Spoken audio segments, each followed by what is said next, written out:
ఆంధ్రప్రదేశ్ పంచాయతీ ఎన్నికలపై కీలక అప్డేట్. మొత్తం ఒకేసారి ముహూర్తం ఫిక్స్.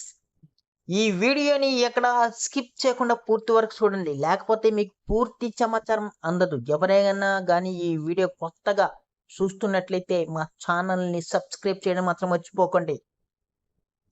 మన ఆంధ్రప్రదేశ్లో పంచాయతీ ఎన్నికలపై రాష్ట్రం ఎన్నికల సంఘం ఫోకస్ పెట్టింది. రాష్ట్రంలో ఎన్ని గ్రామ పంచాయతీల్లో ఎన్నికలు నిర్వహించేందుకు అవకాశం ఉందో సమాచారం ఇవ్వాలని పంచాయతీ రాజ్ శాఖను కోరింది. గ్రామ మరియు పంచాయతీలపై ఓ నివేదిక ఇవ్వాలని పంచాయతీ రాజ్ శాఖ కమిషనర్కు రాష్ట్ర ఎన్నికల కమిషనర్ అనిల్ చంద్ర పునేట్ లేఖ రాశారు.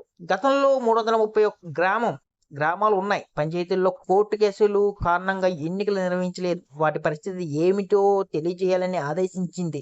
కొన్ని గ్రామ పంచాయతీలను మున్సిపాలిటీలు, కార్పొరేషన్లో విలీనం చేయగా ఈ పంచాయతీలు విషయంలో విధానాలపై కూడా సమాచారం కావాలని కోరింది. మరి వాస్తవానికి ఈ ఏడాది ఏప్రిల్ 2తోనే రాష్ట్రంలోని పంచాయతీల్లో సర్పంచుల పదవీ కాలం ముగిసింది. దీంతో ఎన్నికలపై ఫోకస్ పెట్టారు. ఓటర్ల జాబితా ప్రక్రియను ఇప్పటికే పూర్తి చేశారు. రిజర్వేషన్లు డెడికేటెడ్ కమిషన్ ఇచ్చే నివేదికను కూడా బట్టి ఖరారు చేయనున్నారు. ఈ ప్రక్రియ ఏకవంతం కావడంతో ఎన్నికల సంఘం ఏర్పాట్లు ముమ్మరం చేసింది. 2021లో రాష్ట్రంలో మొత్తం 13,980 గ్రామాలకు పంచాయతీలు ఎన్నికలు నిర్వహించగా మరో 331 పంచాయతీలను కోర్టు కేసులు వివేదాల కారణంగా ఎన్నికలు జరగలేదు. ఈసారి మాత్రం ఎలాంటి పెండింగ్ లేకుండా అన్ని పంచాయతీలు ఎన్నికలు నిర్వహించాలని భావిస్తున్నారు.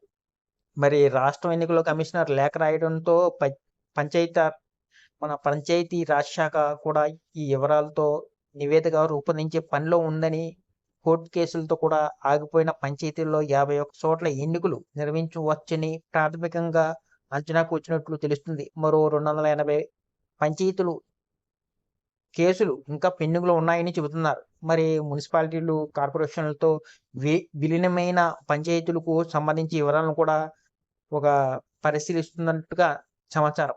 అంతేకాదు ఏపీ ప్రభుత్వం ఇటీవల గ్రామ పంచాయతీల విలీనంపై ప్రతిపాదనలు తీసుకురావడం జరిగింది. గ్రామ సభల్లో తీర్మానాలు చేసి ప్రభుత్వానికి పంపించారు.